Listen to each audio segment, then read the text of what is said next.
Ganitong sopas naman ang lutuin nyo minsan mga kanoypi. Napakadali lang gawin ngunit napakasarap at siguradong magugustuhan ito ng buong pamilya.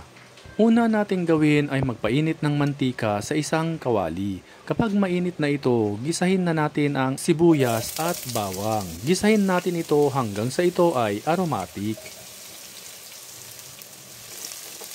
Kapag naamoy nyo na ang bango nito, ilagay na natin ang chicken breast na nahiwa sa maliliit na piraso at ipagpatuloy ang paggisa. Paki-comment naman mga kanoypi saang lugar kayo nanonood para alam namin kung saang lugar nakaabot ang video na ito. Lagyan natin ito ng durog na paminta at haluin ng maigi. Ilagay na natin ang 4 to 5 cups na tubig. Ilagay na rin natin ang carrots. Takpan at hintayin kumulo.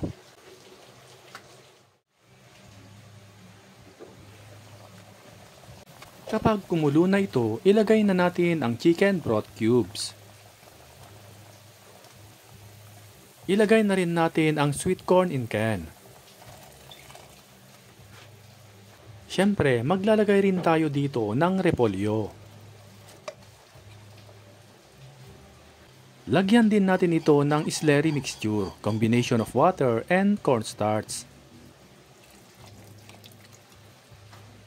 At syempre, lagyan din natin ito ng itlog. At haluin ito ng maigi. By the way, shoutout nga pala kay Ma'am Felomena Maniling Aquino from San Francisco, USA, Ani Panganiban from Humilog, Agusan del Norte, at Abay William from Dumaguete City, Negros Oriental. Takpan at hintayin kumulo. Kapag kumulo na ito, taste and adjust. Timplahan ng asin at paminta kung kinakailangan. Kapag okay na ang lasa, lutuin pa natin for a few minutes only.